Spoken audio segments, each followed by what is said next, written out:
I'm sitting here with Buddy Piland from Ozonics.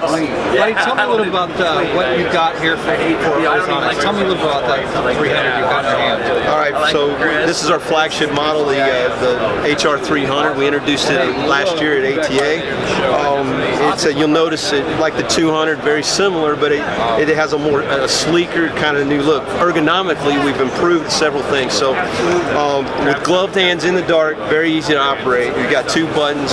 You're going to turn it on. You'll be able to toggle through with the boost mode. We've also introduced, we still have the standard mode. You starts out in that. We have the boost mode that produces 45% more ozone than our HR-200 did in the past, which helps with certain environmental challenges like high winds, whereas before you might have needed 2 units. You don't need anymore. So Nebraska, definitely going to want the 300. Kansas, Nebraska, absolutely. We've also introduced some new technology that we marry up with our dry wash bag for cleansing your gear prior to your hunt. That passive scent control will reduce the odor on you, so this doesn't have to work as hard in the field. So it's called the dry wash mode, and it's pulse technology, where we hyper-ozonate your clothing, flush it with fresh air, hyper-ozonate it on a 10-minute cycle. Then you would turn your clothes inside out and clean them again. Hit the dry wash mode, and it's automatic. You hit that button, you go do what you need to do.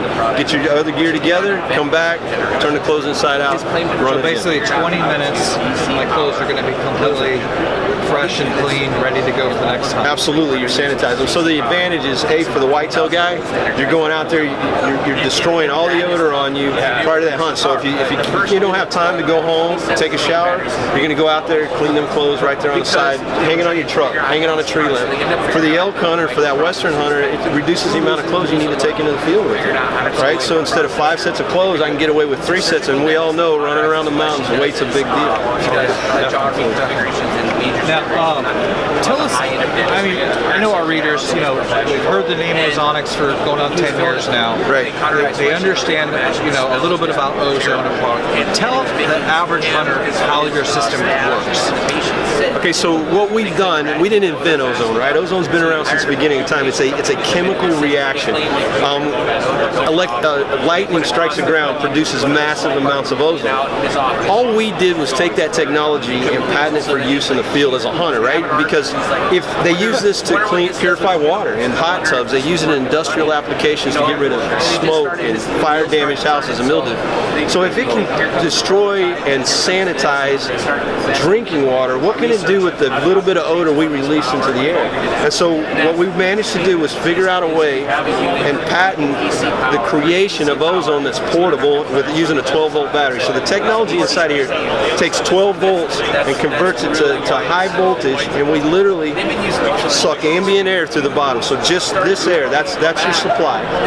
And we shove it across an electrified coil, and we crack an oxygen molecule. So we take an O2 molecule and we fracture it, for lack of a better word. And when we fracture it, these molecules want to reattach, return to their normal state.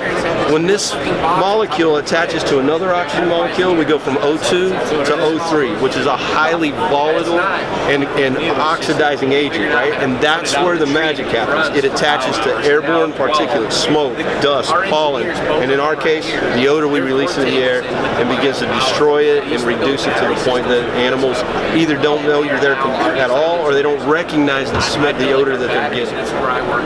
More that just destroys the odor. Well, right. So if you imagine that a human odor is bacteria, that's what it is. And in the grand scheme of things, on a scale, an ozone molecule is very, very small. So imagine like a sofa floating through the air. That's the size of a human bacteria molecule. But the ozone would be like a ping pong compared to that sofa. But the interesting thing is it's a predatory molecule, for lack of a better word. When it hits this sofa, in this DNA chain, it destroys a section of it. And when it does, it begins to unravel. Well, it's no longer human at that point. I don't have to completely destroy it, but when whatever this has become gets to that animal, he may smell something, but he doesn't recognize it as human, and therefore there's no fight or flight, right? He doesn't blow out of it. And so even when you can't completely destroy it, you alter it and change it, and they're curious by nature. So they're going to, a lot of times you will see a reaction. head up, maybe look, but they go back to doing what they're doing. Right. Absolutely. They don't perceive it as a threat. That's right, because it's no longer human. Even if one molecule, because nobody knows what the human bacteria, what it's made of. It's all these different chemicals. But you alter one piece of it, it's no longer human to that animal. Fantastic. Now that just slides right into this unit. Absolutely. Drop your clothes right in there. You're able to use it. Guys, check out Ozonics, ozonics.com. OzonicsHunting.com. OzonicsHunting.com. Check them out on the website. Check them out on their Facebook page, and we'll go from there. Awesome. Buddy, thank you. Appreciate it. Appreciate it.